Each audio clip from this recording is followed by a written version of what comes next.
Retornamos a nuestra franja de radioconsultorios del Instituto de Estudios Políticos de la Universidad de Antioquia. ¿Qué conversaciones necesita la paz? Nuestra coordinadora académica Irene Piedrahita, profesora investigadora del Instituto de Estudios Políticos de la Universidad de Antioquia.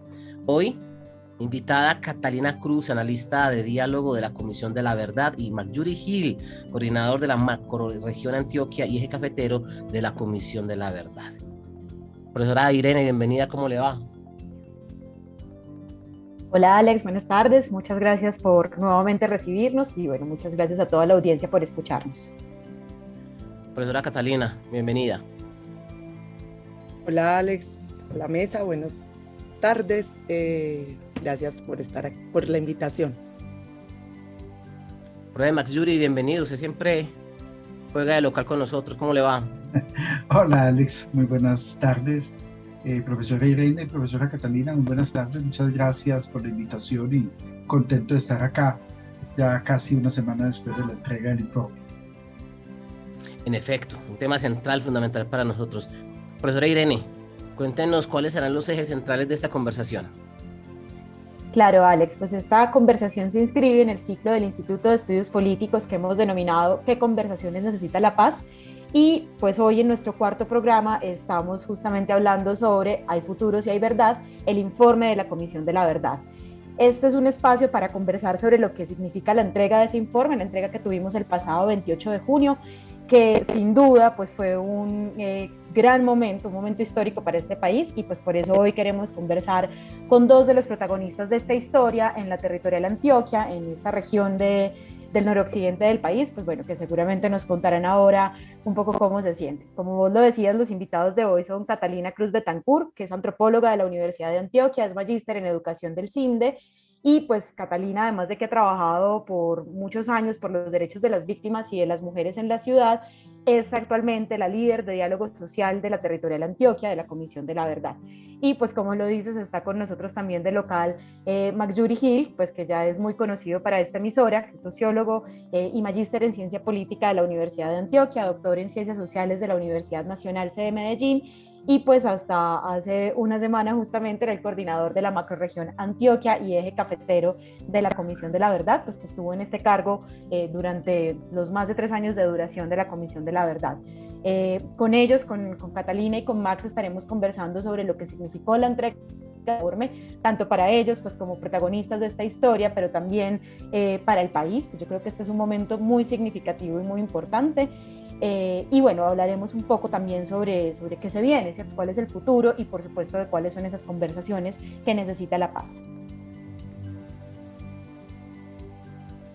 Claro, hay un tema muy puntual que quisiera incluso para ustedes tres, y es que antes de la entrega del informe el pasado 28 de junio, pues se nos presentaron una serie de cifras muy importantes, y las cifras de por sí solas, sin mediar ningún tipo de análisis, son muy importantes y son relevantes. La cantidad de testimonios recogidos, el trabajo hecho desde la comisión, creo que fueron más de 500 personas en desarrollo de las mismas. Por supuesto, el tipo de actores que fueron protagonistas de dichos testimonios, de los informes, y por supuesto, también al final, pues, con el discurso del padre Francisco de Rú y el balance que hizo, pues le deja a uno una tarea muy impresionante en materia de lectura para interpretar esa verdad, que es un hecho fundamental, porque en la transmisión que estábamos viendo a través de redes sociales y algunos medios de comunicación, el padre fue enfático en eso.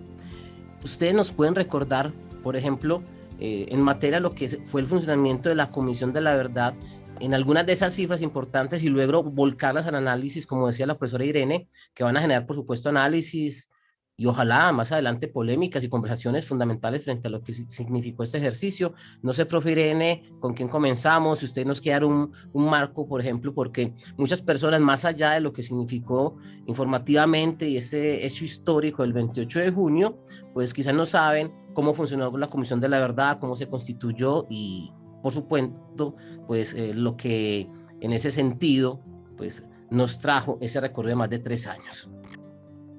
Claro, yo creo que lo primero es recordarle a la audiencia que esta comisión duró, Max me corregirá ahora, 43 meses, es decir, bueno, lleva 43 meses, empezó su trabajo en noviembre del 2018 y va hasta agosto de este año, teniendo digamos como el principal hito de todo este proceso, la entrega del informe final que se hizo el pasado 28 de junio.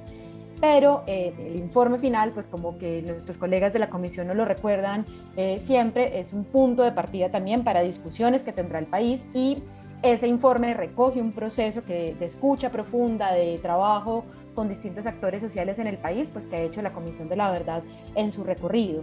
La comisión entrega este informe y a partir del 28 se está dedicando a hacer la socialización del mismo en diferentes lugares.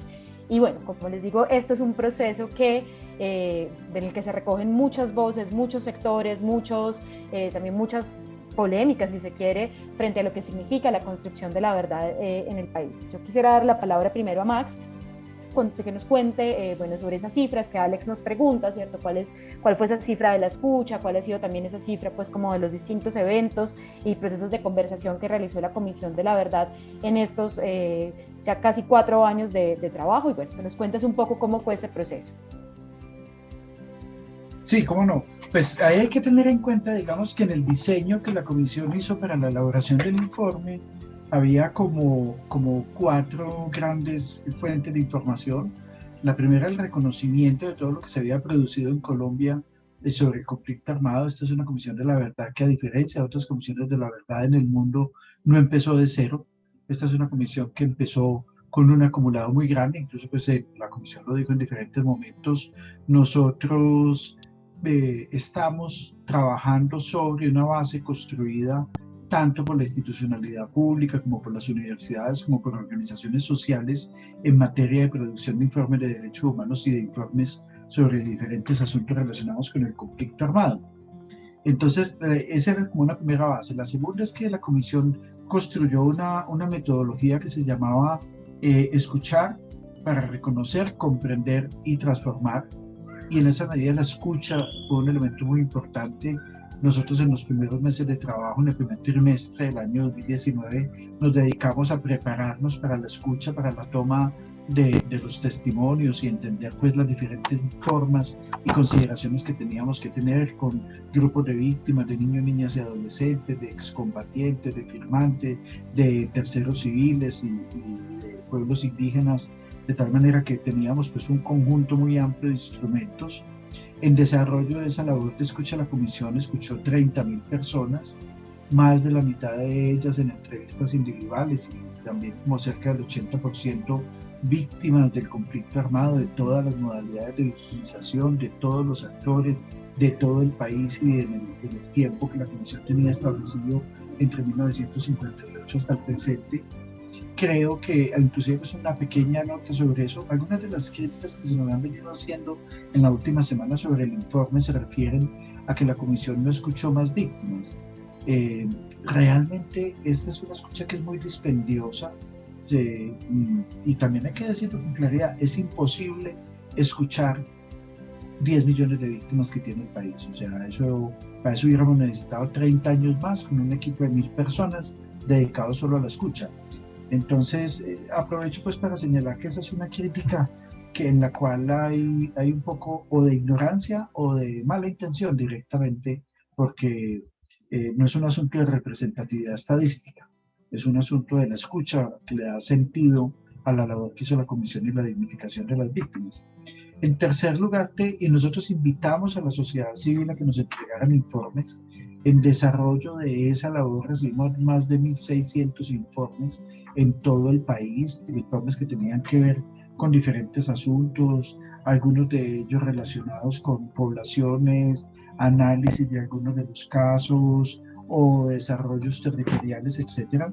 Y la cuarta fuente, digamos, de la información es que de manera paralela con el proceso de investigación y de manera complementaria y articulada, la comisión desarrolló todos los procesos de lo que se llamó diálogo social.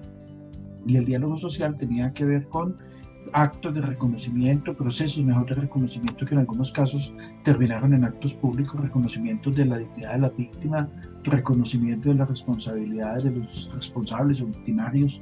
Nosotros en la comisión las llamamos responsables, o para no reestigmatizarles. y actos en los cuales se produjo el encuentro entre responsables y víctimas. Yo creo que esto tenía un sentido de reparación a las víctimas y también como de reconocimiento a los responsables que querían avanzar en su proceso de reconstrucción de sus vidas. Y también eran una fuente de información, así como los procesos de convivencia que se acompañaron y los procesos de garantías de no repetición.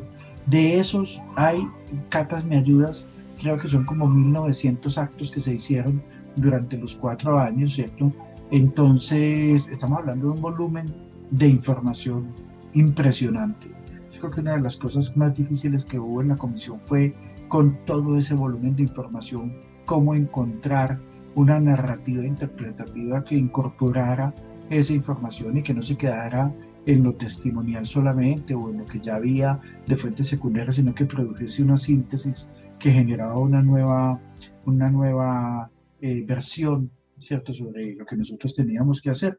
Y bueno, pues yo creo que ese es un poco como el marco general del proceso de esclarecimiento y de diálogo social de la comisión. Catalina, entonces ¿nos puede usted ayudar con algunas cifras esenciales adicionales a las que nos presenta Max Yuri? Hablaba de esos 30.000 testimonios del equipo de trabajo, pero como para dimensionar toda la información que tuvo para procesar la comisión, esas cifras nos pueden ayudar mucho y ya ustedes tres la interpretación en lo que resta del programa. Pues como Max les contaba, más o menos unas 30.000 entrevistas para Antioquia en particular, aproximadamente unas 2.100 personas. En Antioquia en particular tuvimos 50 informes entregados por organizaciones diversas de diferentes territorios, de casi todas las subregiones, por ejemplo. Y de esos 2.000 informes que contaba Max ahora, pues varios de ellos fueron casos. Y sobre los procesos de diálogo social, porque digamos se cuentan como eventos, lo que él decía, entre 2019 y 2021 tuvimos 1.900 eventos y espacios públicos, es decir que esta cifra puede haber variado en estos últimos días. Muchos de esos fueron territoriales, en particular para Antioquia tuvimos proceso de reconocimiento en el Urabá antioqueño, tuvimos 2 procesos de reconocimiento en Antioquia, o digamos 3 en 2 momentos, uno en el oriente antioqueño, con el Danellis Mosquera alias Karina en Argelia, y el proceso de reconocimiento en Caicedo alrededor del tema de secuestro, pero que también tuvo que reconocerse ahí y las afectaciones territoriales en ese municipio. Y el proceso en particular, que para nosotros es muy importante hacerlo visible, el proceso de no continuidad y no repetición en el Bajo Cauca antioqueño. Entonces, esos como procesos de orden territorial que nos parece fundamental hacerlos visibles.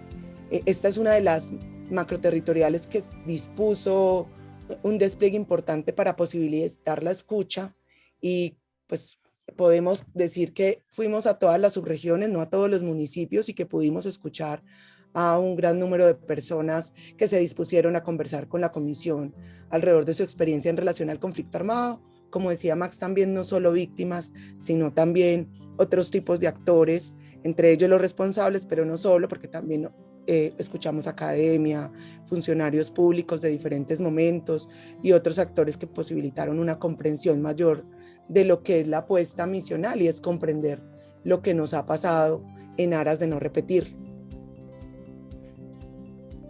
Yo dejaría por ahí, no sé si quieren más cifras, Max o Irene, nos preguntas por dónde.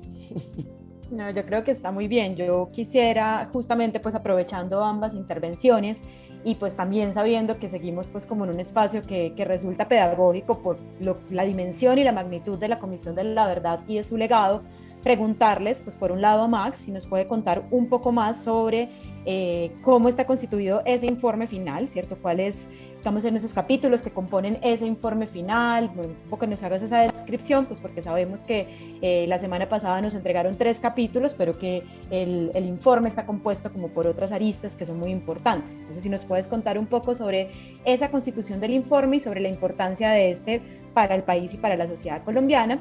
Y bueno, también a Catalina le quiero preguntar un poco si nos puede profundizar sobre ese legado. Sabemos que los capítulos son una parte, pero en lo que hemos denominado pues, en distintos espacios como el legado de la Comisión de la Verdad va más allá. Si nos puedes ampliar también, una vez Max nos presente el informe, un poco más sobre ese legado. Sí, el informe, digamos, terminó siendo un informe muy grande, ¿cierto? Más de lo que debiera. Son aproximadamente 10 capítulos. Esos 10 capítulos, el martes 28, entregamos 3. Ahí está la declaración central, que es como el fundamento de lo que el padre Francisco Herrera presentó en el informe, en el acto público de presentación del informe. Luego tuvimos un capítulo que es muy importante, es un capítulo que se denomina hallazgos y recomendaciones. Digamos, ahí está la síntesis, ahí está como, digamos, confluye todo lo que se elaboró en el informe sobre los principales elementos de cada uno de los capítulos en los cuales la comisión consideró que era importante llamar la atención, luego de tener pues, la elaboración puntual que tenemos en cada uno de los capítulos. Y hay un conjunto de recomendaciones que están dirigidas pues, a la institucionalidad pública, a la sociedad, abarcan diferentes temas de política pública, de transformaciones institucionales, de cambios de enfoque de políticas y de cambio cultural. Y además de eso se entregó un capítulo que se llama Voces y Testimonios. ¿Cómo ustedes se acuerdan del nombre exacto del capítulo? ¿Cómo se llama? Donde cantaban los pájaros. Sí. Pero el título es Donde cantaban los pájaros, es así, ¿cierto? Que es un capítulo que versa, digamos, sobre los testimonios que la comisión escuchó, las representaciones en los testimonios, y tiene un diseño bastante interesante porque tiene mucho audio, ¿cierto? Que puede compartirse pues, con las personas en la experiencia de aproximarse al informe. Luego tenemos un conjunto de capítulos que tienen que ver con el por qué pasó. Ahí tenemos básicamente 2 grandes apartados. Hay un apartado que se denomina narrativa histórica. Ese es un capítulo en el que se da cuenta del arco de tiempo entre el 58 hasta ahora, de las principales dinámicas del conflicto armado, de los comportamientos de los actores, de las coyunturas, de los periodos de tiempo en los cuales la comisión divide el análisis del país, desde el surgimiento de que llaman los antecedentes de 1958-1965, luego el periodo de surgimiento de las guerrillas del 65 hasta el 1991, luego pues como el periodo de la gran explosión de la violencia entre el 91 y el 2002, y la guerra total del 2002 al 2010 y del 2016 en adelante como el post-acuerdo de paz, que digamos es como los periodos generales en los cuales se mueve el análisis de este capítulo y su articulación con coyunturas internacionales, con temas como la Revolución Cubana, la Guerra Fría, las dictaduras militares del Cono Sur, los cambios en el vecindario de Venezuela, Ecuador, Nicaragua. Bueno, entonces ese es un capítulo. El otro capítulo grande que hay ahí es un capítulo que se llama Violaciones de Derechos Humanos, Infracciones al Derecho Internacional Humanitario y Responsabilidades.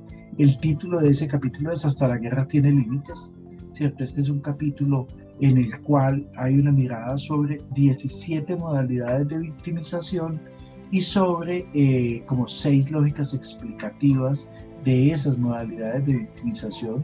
Es un capítulo pues hay que decirlo pues con franqueza, ahí está como toda la sangre del conflicto armado, de toda la violencia concentrada, cruda. Es muy duro realmente ese capítulo, y se aproxima a responder la pregunta del por qué y de las responsabilidades, que les recuerdo a nuestros oyentes, las responsabilidades que la comisión identificó no son responsabilidades individuales, sino que son responsabilidades colectivas, institucionales, etc.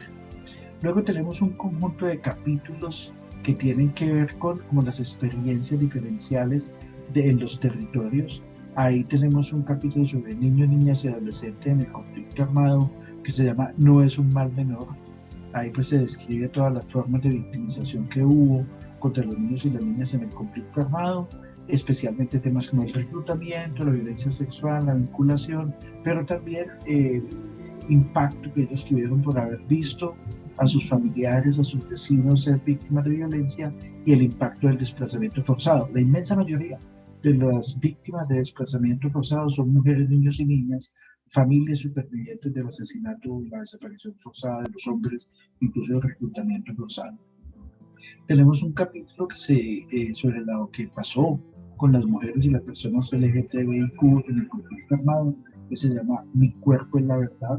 Ese es un capítulo en el cual se miran las violencias sexuales y reproductivas en el marco del conflicto armado contra las mujeres y contra la población LGTBIQ+, mirando como lo que pasó con las mujeres en los territorios en el marco del conflicto armado y una forma de violencia sexual y reproductiva menos documentada, que es lo que llaman la violencia intrafilas. Y lo mismo con el tema de las personas LGTBIQ+, tanto al interior de los grupos armados como lo que ocurrió con estas personas en los territorios donde los actores armados llegaron a disputar los controles y a disputar la presencia que tenían allí. Tenemos un volumen, un componente sobre el territorio, se llama Colombia Adentro, colección de relatos territoriales del conflicto armado. Esta es una mirada sobre 10 regiones del país. Una de ellas es Antioquia, sur de Córdoba y norte del Chocó, el Bajo Atrato, y dos capítulos, uno sobre dinámicas urbanas y otro sobre campesinado, que mira pues los impactos diferenciales del conflicto armado en el territorio, que es uno de los elementos del mandato que específicamente se nos exigía. Hay un capítulo que se llama La Colombia fuera de Colombia, sobre las verdades del exilio.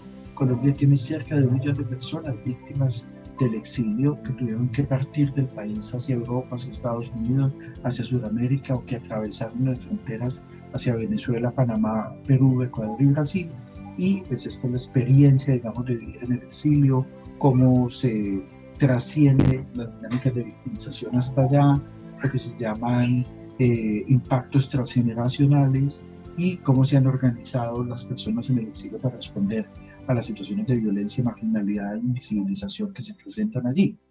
Hay un capítulo sobre impactos y resistencia, se llama Sufrir la guerra y rehacer la vida, que da cuenta pues de esos impactos colectivos generales, de esos, la forma como la gente respondió, individual, familiar, comunitaria, colectivamente, también lo que se hizo desde sectores institucionales para ayudar a superar el conflicto armado. Y hay un volumen que es el volumen étnico, que mira de manera diferencial los impactos del conflicto armado sobre los pueblos indígenas, los pueblos afro y la comunidad roma. Yo no sé si me faltó alguno, Cata o Irene, que se acuerden. No, creo que no, creo que ahí está pues como muy completo ese informe. Pues, no me vaya a decir que lo presenté de manera sucinta, porque pero son 10.000 páginas, entonces bueno, uno hace el esfuerzo. No, y creo que es muy importante pues como esa presentación sucinta, pues no solamente por el tiempo que tenemos, sino también porque creo que es una invitación a que quienes nos escuchan también se acerquen a esos capítulos a medida que van saliendo, a que los discuten.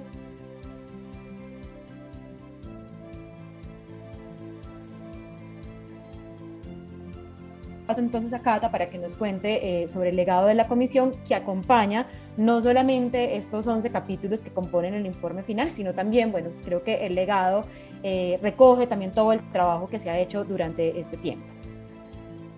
Gracias, Irene. Bueno, como ustedes saben, un poco la apuesta de la comisión, digamos, el mandato que tenemos, que ya finaliza, es tratar de comprender, ¿cierto?, por qué tuvimos un conflicto armado que generó tanto dolor y, pues, digamos, tanta duración, y por qué no lo hemos podido, digamos, detener, ¿cierto? Entonces, la apuesta con el informe, obviamente, es hacer una mirada a esos factores de persistencia y todos esos capítulos, y bueno, y de lo que nos ha pasado, y hacer unas recomendaciones que nos permitan promover esas transformaciones necesarias para que no lo repitamos. Uno de los elementos fundamentales para, digamos, apropiar el legado, que ya explicaré un poco qué es darnos lo que decía Irene iniciando estas conversaciones para la paz, es cómo hacemos para debatirlo, qué fue lo que nos pasó, reconocerlo, como sociedad y poder hacer todas las discusiones de manera, digamos, tranquila, con el dolor que nos embarga, pero de la manera más dispuesta posible a la escucha, que nos permita conversar sobre esto para no repetirlo. Entonces el legado, si bien el informe es fundamental y es, digamos, el insumo central que trata de recoger todo, digamos, la escucha, los informes, los casos, todo lo que les contábamos ahora, también tienen, digamos, también recoge ese legado, como decimos nosotros, esos aprendizajes, las metodologías, los productos comunicativos, los procesos que se desarrollaron, ¿cierto? Todo lo que en estos casi 4 años logramos desarrollar en el marco del desarrollo del mandato. Entonces, el legado, y como nos decíamos nosotros en la territorial, ya está, digamos, a disposición de quien quiera acercarse a él. Todos esos procesos de reconocimiento que les contaba ahora para el caso de Antioquia, pero que a nivel nacional fueron muchos más, todos los procesos de no repetición, que ahondan en por qué hay persistencia y continuidad del conflicto armado en tantos territorios, varios de esos procesos de conversaciones públicas, las conversaciones con los expresidentes, las conversaciones con algunos sectores empresariales, con algunos medios y periodistas, están ahí a disposición, digamos, de la sociedad para que los asuma. Y hablamos del legado porque el legado para nosotros implica hacer, ¿cierto?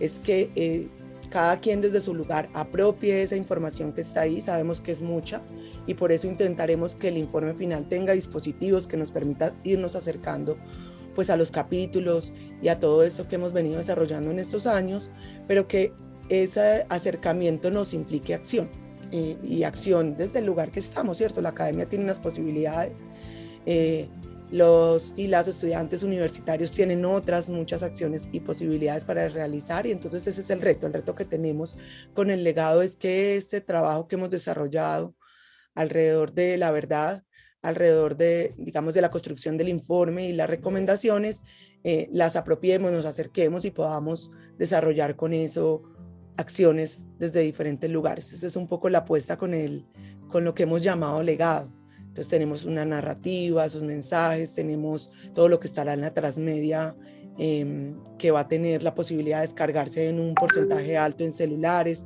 No tendremos tanto impreso, pero tendremos algunos asuntos impresos, y por eso tan importante algo en particular, y con esto voy cerrando, es la realidad. La realidad en cada, digamos, en el país es distinta, ¿cierto? No todos los territoriales tienen las mismas formas y estructuras, ¿cierto? En particular para Antioquia tenemos varios, lo que denominamos nodos. Entonces, por ejemplo, está el nodo academia, pero está el nodo institucionalidad, está el nodo jóvenes o generación V+, ¿sí? Tenemos diferentes estrategias alrededor del país, son más o menos unas 3.500 organizaciones, colectivos y personas, porque serán ellos los que difundan. Lo que pasa con los informes y con el legado de las comisiones de la verdad depende de lo que la sociedad quiera, en gran medida, y por eso hemos intentado en este último periodo en la territorial tratar de generar unas articulaciones con esos diferentes actores de la sociedad que nos permitan que se reciba o que se apropien de ese legado y digamos, desarrollen muchas acciones con ellos. Y lo que hemos podido ver es, Max lo decía, estamos tranquilos, tranquilas, creemos que tenemos unos legatarias muy importantes que sabemos seguirán haciendo con ellos desde sus posibilidades, acciones de diferente orden. La cultura. Un día antes de la presentación del informe, el 28 de junio, creo que fue el 27 del 26, vimos en el canal Caracol, Develaciones, un canto a los 4 vientos, un trabajo de la Comisión de la Verdad. Y a lo largo de estos 3 años hemos visto una serie de componentes culturales que han sido parte del desarrollo del trabajo de la comisión. ¿Nos hablan un poco de la importancia que tiene ese componente cultural para entender el conflicto y hablar de verdad en Colombia? Cata, ¿quieres empezar o empiezo yo? Yo creo que ese es un tema fundamental. Creo que ese es un tema que en el informe aparecen diferentes cosas, y es que y tiene varias expresiones. Por un lado, que un conflicto armado tan largo en el tiempo se va normalizando y se va como banalizando el impacto humanitario. Yo me acuerdo que el padre Francisco en la presentación nos interpelaba como sociedad ¿cierto? Decía, pero por Dios, ¿dónde estábamos cuando todo esto pasó? Y porque todo esto pasó ante nuestros ojos. Esto no fue pues un hecho marginal. Obvio, hubo pues casos muy alejados en el territorio, pero muchas de estas cosas pasaron en zonas centrales. Pensemos solamente en Antioquia y Medellín. O sea, ¿dónde ocurrió la Operación Orión? A 5 minutos del centro administrativo de Medellín. ¿Cuál fue una de las zonas donde la guerra se vivió con mayor intensidad y dramatismo? En el oriente antioqueño, a 2 horas de Medellín. Entonces estamos hablando de hechos pues que no teníamos ni idea porque ocurrieron a 3 días de camino de los centros poblados. La interpelación como sociedad es una interpelación sobre todo a una cultura que ha legitimado el uso de la violencia, que ha legitimado la eliminación del contrario, que ha visto con buenos ojos la existencia de grupos armados y el uso de la violencia como un mecanismo legítimo para conseguir o defender o impugnar el orden. Entonces yo creo que ese es un tema central y por eso una de las cosas sobre las que llama el informe más la atención, y el padre Francisco en la presentación del martes así lo hizo, es como la interpelación ética a esta sociedad. Es una interpelación de qué nos ha pasado como sociedad, que hemos permitido y seguimos permitiendo que muchas de estas cosas ocurran. Y yo creo que esa parte nos invita a una reconstrucción cultural de esta sociedad, a una reconstrucción en la cual esta sociedad realmente rompa de manera definitiva con la legitimación del uso de la violencia. Si no logramos eso, podemos desmovilizar combatientes, pero no vamos a hacer un quiebre con la historia. Y es una historia cultural que tiene un fundamento, es una historia de la violencia que tiene un fundamento cultural desde mucho tiempo atrás, pues podríamos irnos a las guerras civiles del siglo XIX, pero fundamentalmente yo creo que la violencia liberal conservadora es un poco la versión más cercana de lo que hemos sido como sociedad en los últimos 60 años, 70 años, y es muy triste, lamentable.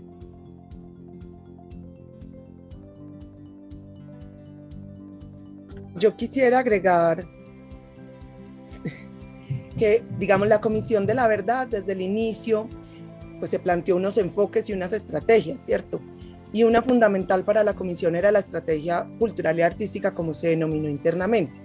Sin embargo, la estrategia tenía múltiples comprensiones. Uno es, pues el arte ha sido un dispositivo fundamental para eso que decía Max, pensarse las transformaciones que necesitamos, ¿cierto? Pero lo otro que queríamos, digamos, resaltar es que también fue una forma de resistencia, de afrontamiento, y la apuesta era tratar de reconocer a través de esa serie de acciones que fueron muchas en todo el territorio nacional y en particular en Antioquia, la posibilidad de, digamos, en muchos lugares eso fue la forma de resistir, pero también fue la forma de empezar a resignificar los hechos de violencia en los territorios. En particular de Velaciones, la apuesta es cómo conversar sobre el informe o sobre lo que nos ha pasado, porque creo que no es el informe solamente, sino sobre lo que nos ha pasado a través de otras formas, que no es el texto escrito y como ya veíamos ahora, un texto de una magnitud y una amplitud enorme, con demasiadas aristas, desde otras formas que nos permitan conectarnos independientemente del lugar donde estamos, ¿cierto? Puede que el académico quiera leerse todo eso, pero digamos, otros actores van a querer relacionarse. Entonces, desde la apuesta misma de la comisión, se imaginaban posibles formatos distintos y de Velaciones era una de esas posibilidades para conversar. Y eso se construyó a través del tiempo, con muchos de estos procesos con los que nos fuimos acercando en los territorios. Casi todos los procesos que desarrollamos hacían visible esas estrategias artísticas, estéticas de resistencia, de transformación, de afrontamiento, y un poco no podía ser distinto para el final y para el cierre. Entonces, de Velaciones es eso también, es la forma de dar cuenta de lo que nos ha pasado y de poder conversar desde otro lugar.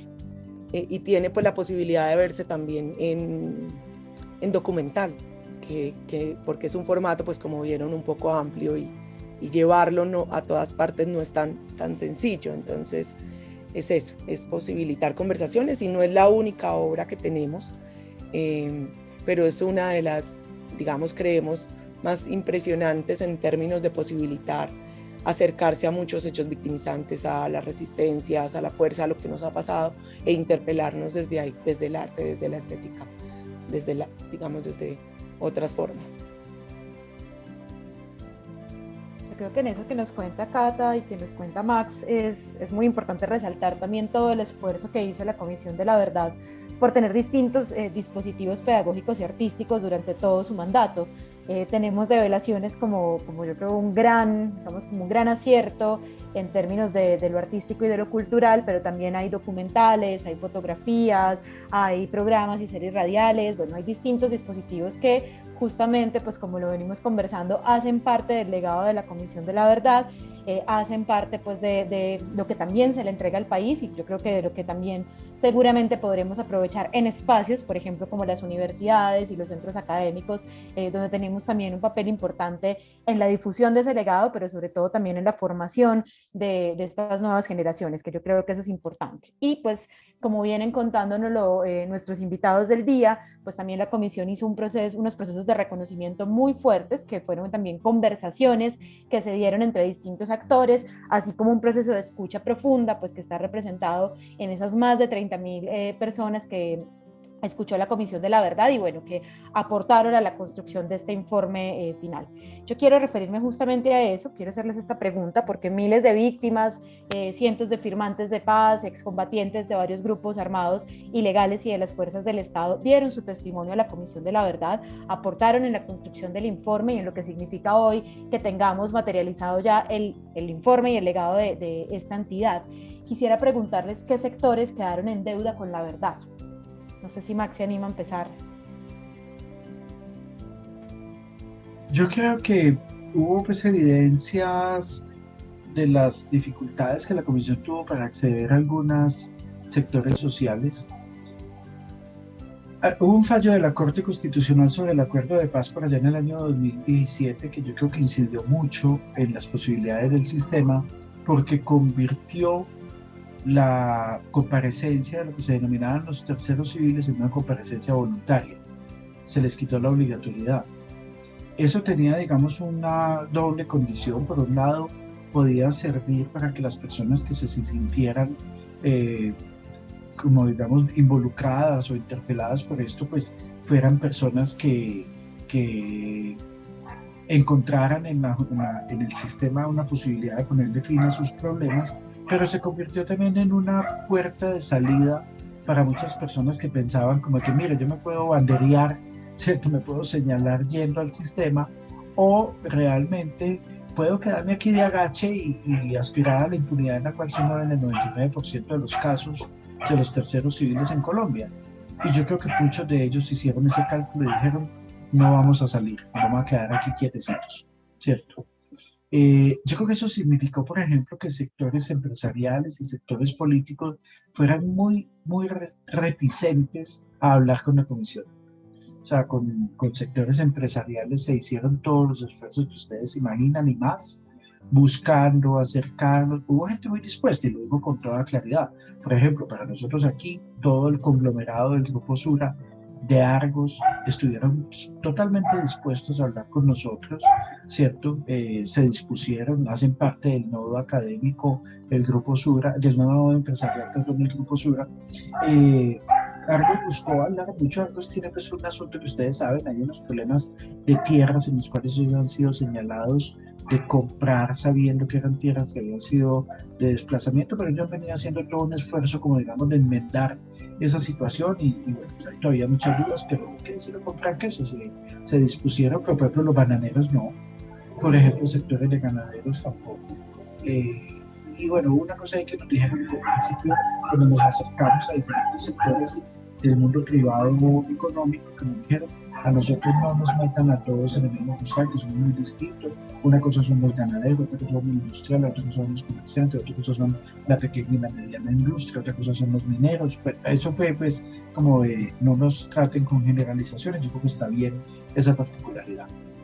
Con sectores políticos apareció muy fuerte, sectores políticos vinculados a la izquierda, que nos hablaron, pues la gente de los partidos políticos de izquierda, desde la Unidad Nacional de Oposición, el Partido Comunista de Colombia, el MOIR, el Partido Socialista de los Trabajadores, la Unión Patriótica, a luchar, el Frente Popular, Congreso de los Pueblos, Marcha Patriótica, o sea, todo ese espectro habló con nosotros con mucha tranquilidad, el Polo. Pero, por ejemplo, sectores liberales y conservadores, el mismo Centro Democrático, Cambio Radical, el Partido de la U, más bien reticentes y sobre todo mucho temor en que los lleváramos a una conversación sobre la parapolítica, ¿cierto? Porque pues ese es como, digamos, su pecado más visible y eso lo tratan con mucha distancia. Y en tercer lugar, yo creo que hay que decirlo con franqueza, la relación con la fuerza militar fue muy difícil. Ellos nos entregaron muchos informes sobre la victimización a ellos y sobre cómo ellos conciben el conflicto armado, pero cero informes sobre su papel como responsables, ¿cierto? Esto pareciera ser que según la presentación que las fuerzas militares tienen, ellos no hicieron parte de la guerra y pues fue como una especie de árbitro en un partido de fútbol, en un partido de boxeo, entre un combate de boxeo entre la guerrilla y los paramilitares, y ellos simplemente pues con sus guantes blancos trataron de regular, pero ellos no asumieron ninguna responsabilidad de lo que hicieron, ni mucho menos y aceptan que haya una cuestionamiento a políticas sistemáticas de violación de derechos humanos como las ejecuciones extrajudiciales. Y hubo una cosa que no hicieron y no hubo poder humano sobre la tierra que los obligara, y es que no entregaron información confidencial de inteligencia que tienen. A pesar que se les insistió por todos los lados posibles, no la entregaron. Incluso pues hubo momentos de mucho irrespeto en que entregaron información pública o información de prensa, y no era eso que se les estaba pidiendo, le estaban pidiendo esas cosas y siempre dijeron, no, eso se perdió, no, eso no existe, eso se mojó, eso se quemó, eso en un trasteo se perdió, y bueno, no entregaron la información. ¿Y la iglesia? La iglesia habló con algunas cosas. Cata, cuente usted, también como víctima sobre todo. No, bueno, con las iglesias, Alex, tuvimos un diálogo, no solamente con la Iglesia Católica, con todas las iglesias. En general, digamos, se presentaron en dos sentidos como víctimas, porque realmente hubo muchos temas de victimización. Yo creo que Cata se acuerda, incluso la profesora Irene, creo que estaba todavía en la Comisión de la Verdad, cuando hablamos en el Bajo Cauca con comunidades de fe, y bueno, para muchos de los actores armados, cualquier cosa, era una cosa inclusive un poco cómica, si no fuera tan dolorosa desde el punto de vista humano, es que para muchas guerrillas los protestantes eran agentes del imperialismo, casi que agentes de la CIA, y entonces había una desconfianza muy grande y en muchos casos los mataron. Pues o sea, yo no sé, Alex, que es un poco mayorcito, se acordará que el ELN como 2 veces al año volaba a la iglesia mormona acá en el sector de Prado. Cada que estaban en campaña antiimperialista iban a volar a la iglesia mormona porque consideraban que eso era parte del imperialismo, como volaron 2 veces el Colombo americano, ¿cierto?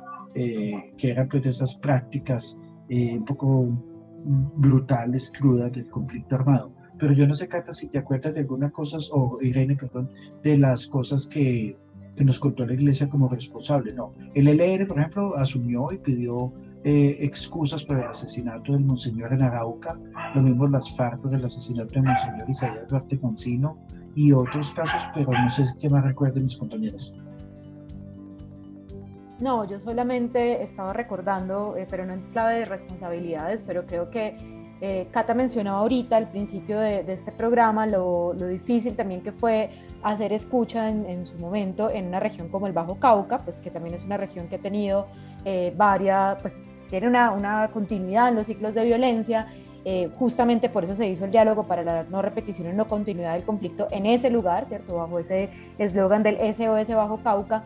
Y estaba pensando que una de las formas como pudimos llegar al Bajo Cauca y escuchar a personas, sobre todo de Caucasia y del Bagre, fue justamente pues, por la voluntad de iglesias evangélicas que estaban en la región y que nos permitieron llegar a comunidades que de otra manera no hubiéramos podido, precisamente como por la continuación de la violencia en esta región. Creo que allí ese trabajo fue muy importante.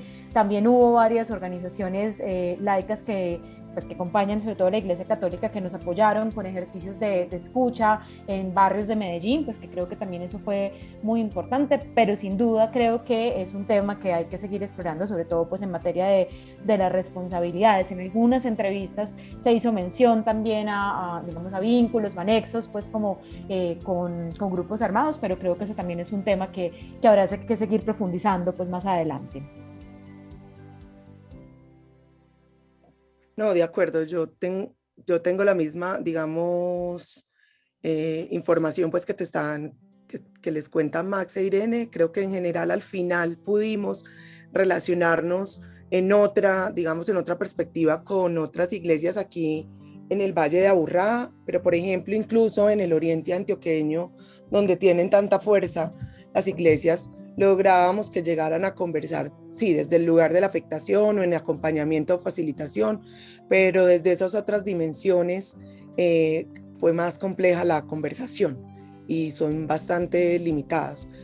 Lo que no quiere decir, lo que pasa es que creo que Antioquia no es el escenario que representa el país. En otras territoriales pudo ser más, se pudo generar otras conversaciones que Antioquia tuvo mayores dificultades, pero en general lo que les decía Max.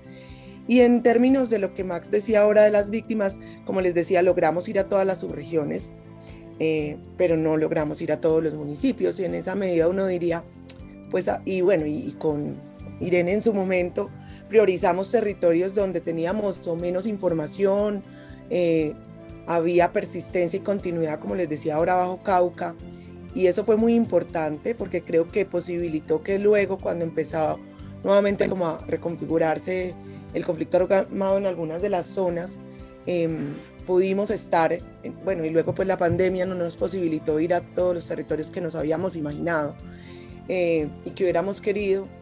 Como lo decía Max al inicio, no podíamos hablar con todas las víctimas, pero somos conscientes de que hubo municipios donde no pudimos llegar, donde queríamos ir, ¿cierto? Donde queríamos estar, Urrao, que no es que no estuvimos, porque logramos hacer conversaciones virtuales y otro tipo de acciones. Estuvimos en Mandé, pero no estuvimos en el casco urbano en Urrao, por ejemplo, para decir uno de los que hicimos todos los esfuerzos por estar. En algunos municipios lejanos de San Carlos del Oriente, pero por ejemplo estuvimos en Marinillo y Guarne y fue absolutamente doloroso el impacto, ver la magnitud de cómo el conflicto armado había pasado por ese territorio y tan cerca y no haberlo, digamos, dimensionado desde un inicio. Pero por ejemplo en el norte y en el nordeste también hubo territorios a los que no pudimos llegar, aunque por ejemplo el norte fue el primer subregión a donde salimos y donde fue nuestro primer testimonio como territorial. Entonces seguramente habrán deudas si lo miramos desde esa perspectiva, pero hicimos como todo el esfuerzo de estar en todas las subregiones por las invitaciones, respondiendo a los llamados o buscando las relaciones para poder estar en particular y poder escuchar no solo a las víctimas, pero en particular a las víctimas o a los actores que quisieran contribuir con su experiencia en relación con el conflicto armado en Antioquia. Profesora Irene, nos quedan 10 minutos. Temas puntuales para Catalina y Max Yuri con relación a lo que significa este capítulo del ciclo. Perfecto, Alex. Aquí el tiempo siempre será una limitante, pero bueno, seguramente tendremos muchos espacios de conversación justamente con Max y con Catalina, bueno, y con en general todo el equipo de la comisión que hizo parte de Antioquia del Eje Cafetero para seguir profundizando en estos temas pues, que componen el legado de la Comisión de la Verdad y donde, insisto, pues creo que tenemos una responsabilidad muy grande también como universidades y como universitarios y universitarias para la difusión y sobre todo para también el debate de estos procesos. Quiero hacerles dos preguntas finales. La primera, un poco más en tono personal, quisiera que me contaran cómo vivieron ese 28 de junio, qué significó para ustedes que estuvieron desde el principio de la Comisión de la Verdad en Antioquia, hacer parte de esa entrega y estar en ese momento que yo creo que era pues como muy esperado por en general la sociedad colombiana, pero creo que como funcionaria de la Comisión de la Verdad también allí hay un asunto que es importante. Cata primero siempre, primero las damas. Era muy, digamos, yo creo que todavía no he terminado de aterrizar ese día, Iri, la verdad, Porque lo primero es que había incertidumbre, de todas formas no teníamos, una nunca sabe qué van a decir allá, ¿cierto? No, teníamos idea, pero entonces lo primero es comprender la magnitud de las palabras que dijo el 28 de junio el padre, y yo creo que todavía hay pedacitos que me rondan, que considero que están muy bien, pero que me quedan dando vueltas sobre lo que nos significa en términos de reto como sociedad y como ciudadana, que obviamente le importan estos temas y que cree que esa es la salida, que ese es un camino. Pero digamos que la emoción, más allá de la incertidumbre inicial, es como entre una mezcla de nostalgia por lo que fue y lo que pudo haber sido, y lo que uno todo el tiempo está tratando de revisar hacia atrás qué pudo haber hecho distinto para lograr una amplitud mayor en el ejercicio del mandato, en términos de eso, en dónde quedamos los pendientes nuestros, digamos, como profesional del equipo. Esa es como la sensación. La segunda es que, como a diferencia de Max, que salió el 30, yo sigo. El reto es cómo logramos difundir, sensibilizar con esto que queda. Y yo sé que Max nos va a seguir acompañando desde los lugares que esté, ¿cierto? Es uno de nuestros legatarios principales, pero digamos que el reto es cómo vamos a hacer en estos poquitos días que nos quedan, contarle, digámosle así, al mayor número de personas que esto que está aquí, además, primero nos toca lograr que quieran conectarse con esta información de una u otra manera y disponerse a la escucha. Y después de disponerse a la escucha, por lo menos en la experiencia que hemos tenido, normalmente se posibilita la acción, que para nosotros es fundamental, ¿cierto? Hacerse cargo del legado. Porque no es tan fácil disponerse a la escucha, y esa es una de las historias pues que siempre les he contado. O sea, nosotros hemos estado en momentos en donde ha acontecido la verdad en un grupo pequeño, grande, mediano, y siempre hay unos actores que no se disponen a escuchar esas verdades y siguen anclados en su narrativa, y tienen todo el derecho, pero digamos que luego de que eso sale ahí, que uno puede decir, esta es una información nueva que posibilita otras conversaciones, hemos visto que es muy difícil, no es tan fácil cambiar la narrativa construida en tantos años. Entonces, bueno, creo que ahí está el reto. Y más allá de lo que dice el informe, pues uno ya puede ver en redes estos días las interpretaciones que sin ni siquiera leer un pedacito ya están haciendo. O sea, como que, por ejemplo, no escuchamos a las víctimas de las FARC, y, por ejemplo, en Antioquia, creo que la gran mayoría de los procesos de diálogo social fue alrededor de víctimas de FARC, ¿cierto? De hechos acontecidos por responsables de la antigua FARC. Entonces es bastante particular la incapacidad que tenemos de escuchar o de leer sobre esto nuevo. Entonces es eso, como expectativa, como reto, como emoción y como nostalgia. Creo que son todas juntas. Por eso digo que no he terminado de tramitarlas, de comprenderlas, yo tampoco. No, yo creo que es una mezcla, pues es muy difícil. Eso ha sido un trabajo muy exigente, ha sido un trabajo muy intenso, muy duro. Yo creo que la prórroga del mandato incluso a muchos nos cogió un poco fuera de base, porque uno iba haciendo los planes de que acabamos el 28 de noviembre del año pasado y pensando que íbamos a tener un diciembre feliz y que íbamos a buscar trabajo en enero. Y entonces la prórroga del mandato yo creo que nos desacomodó un poco, pero el último semestre fue endemoniado realmente.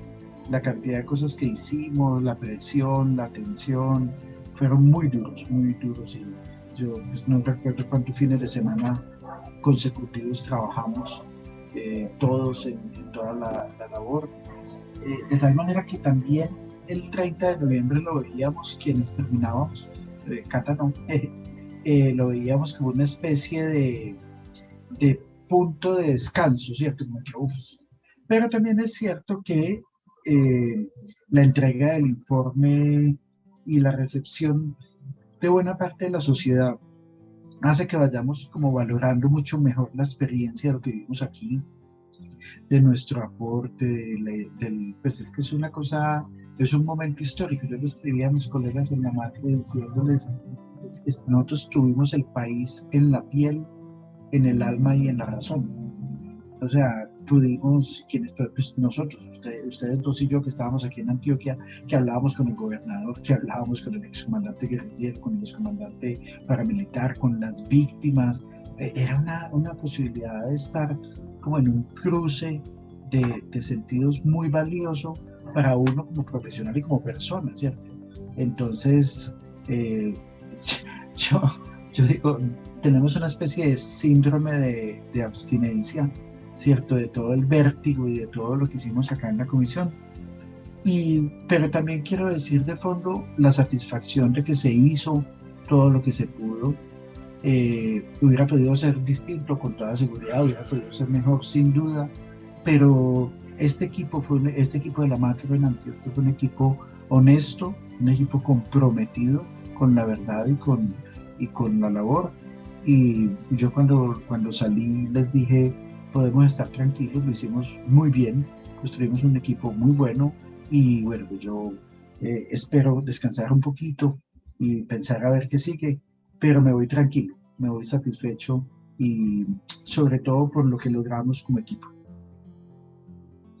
No, yo creo que vienen tiempos para procesar esos sentimientos, para procesar todas esas sensaciones, por supuesto para descansar, pero también para, creo yo, recibir muchos agradecimientos de los ciudadanos y ciudadanas que estamos comprometidos con el acuerdo de paz, que estamos comprometidos con la construcción también de país desde allí y que por supuesto valoramos mucho todos los esfuerzos que hizo la Comisión de la Verdad en Antioquia, en el eje cafetero y en todo el país pues, para lograr este informe.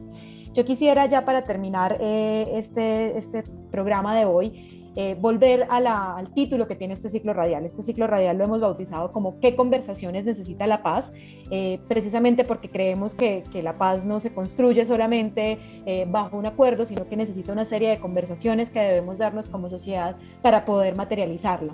Muy rápidamente, y ya para cerrar, quisiera preguntarles justo eso, ¿qué conversaciones necesita la paz para ustedes como exfuncionarios, bueno, en el caso de Cata, funcionaria aún de la comisión, pero sobre todo como ciudadanos y ciudadanas comprometidos con este momento histórico del país? Cata, ¿empiezas o empiezo? No, a mí me parece muy interesante una cosa que está pasando en el país después del triunfo del presidente Petro y esa labor que le está haciendo de dialogar con gente muy diversa, pues incluyendo sus grandes contradictores políticos, porque yo creo que es un poco un mensaje que este país necesita y es necesitamos hablar más entre diferentes, hablar con los diferentes no significa una entrega ni una traición, es que este es un país que ha perdido la posibilidad de dialogar entre diferentes, o sea, este es un país en el cual nos hemos encapsulado los que pensamos igual. En la vida social nos está pasando como con el algoritmo de las redes sociales, y es que no nos juntamos sino con los que piensan como nosotros, y yo creo que este país necesita más diálogo, más diversidad y en la construcción de la paz eso es muy importante.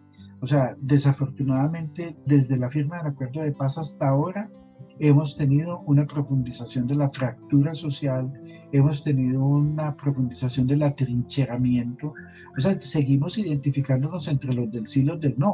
O sea, es una locura lo que hemos perdido en estos 5 años y casi medio de poder avanzar en la construcción de la paz. Y yo espero, de repente este país es un país muy extraño, porque de repente en este país, en 10 días, han pasado un conjunto de cosas muy, muy distintas. El triunfo en segunda vuelta de Petro, la forma como se posesiona, los diálogos que inicia, hablar de que va a recuperar el acuerdo de paz, la construcción del plan de desarrollo del territorio, la entrega del informe de la Comisión de la Verdad, la recepción positiva en buena parte de la sociedad del informe. Y es como que veníamos del péndulo de hagamos trizas la paz y de repente vemos como si nos hubiéramos reenganchado en septiembre del año 2016.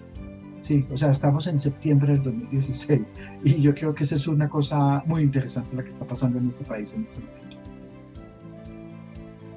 Pues yo me sumo a lo que plantea Max, yo creo que esas son conversaciones necesarias y ojalá se mantengan, pero yo quisiera ponerlo en la perspectiva de la no repetición y de las nuevas generaciones. Yo creo que precisamente esa fragmentación para algunos ya hoy está muy compleja de superar, pues incluso porque quienes se mueven del lugar son por digamos, por ejemplo, estas conversaciones que ha generado con con el ex candidato, con Rodolfo Hernández, que se haya sentado con Petro, para quienes seguían al ingeniero, como le decían en las redes, ha significado como una traición. Lo mismo la conversación que tuvo con Álvaro Uribe por algunos sectores, ¿cierto? Entonces la pregunta que yo me hacía es, son conversaciones que posibilitan eso, abonar a que esa fragmentación no se siga ahondando. Y por eso sí creo que hay que conversar sobre todo con las nuevas generaciones, que tendríamos que posibilitar, creo yo y espero que en esas generaciones que no están tan fragmentadas entre el sí y el no, o tan indiferentes, o que han sido indiferentes, un poco se posibiliten otras conversaciones y digamos un propósito común, en donde puede que no sea solo lo que nos imaginábamos algunos actores de un lado o del otro, sino otros caminos que no hemos explorado que posibiliten eso. En esa medida les cuento aquí como chiva, el 28 de julio esperamos hacer una conversación en la universidad con jóvenes de todas las universidades, ojalá, con algunos de los comisionados que vendrán a presentar el informe. Y uno de los escenarios que queremos es en la universidad y en particular en la Universidad de Antioquia, y con Generación V+, también, para que lo vamos pensando, que creemos que es con esos también, no solo, pero que creo que es uno de esos actores que nos posibilita eso, no repetición, mirarnos en el espejo, como dicen Lucía, una de las comisionadas, y empezar a transitar en otro camino en donde la palabra sea una posibilidad y la violencia no sea el recurso. ¿Qué conversaciones necesita la paz? Es el ciclo que desarrollamos 10 programas desde la emisora cultural y el Instituto de Estudios Políticos de la Universidad de Antioquia. Irene Piedrahita y Elena Sánchez, ambas profesoras investigadoras del Instituto de Estudios Políticos, nuestras coordinadoras académicas. Hoy con Catalina Cruz y Maxyuri Gil, desde la Comisión de la Verdad, pensando justamente lo que representó ese ejercicio de hace unos pocos días de la entrega de ese informe y pendientes de los restantes. Profe Max, muchas gracias por acompañarnos, éxitos, y quedan capítulos adicionales con usted, tanto en el consultorio como en la restante programación de la emisora. Que esté muy bien. Muchas gracias, Alex, que estés bien. Un abrazo y gracias a Irene, gracias a Cata por la compañía. Igualmente a Catalina Cruz por el acompañamiento. De acá a agosto creo que volvemos a conversar. Catalina, que esté muy bien. No, muchas gracias a ustedes por la invitación y siempre atentas a lo que se requiera. Gracias. A usted, nuestra coordinadora académica hoy al aire, Irene Piedrahita. Profe, nos reencontramos en el siguiente programa. Claro que sí, Alex, nos vemos en 8 días y bueno, muchas gracias siempre por este espacio. Y a nuestros oyentes, muchas gracias. Nos despedimos porque continúa nuestra programación a través de las 8 radioestaciones que integran ese sistema de radio educativa. Feliz tarde para todos y para todas.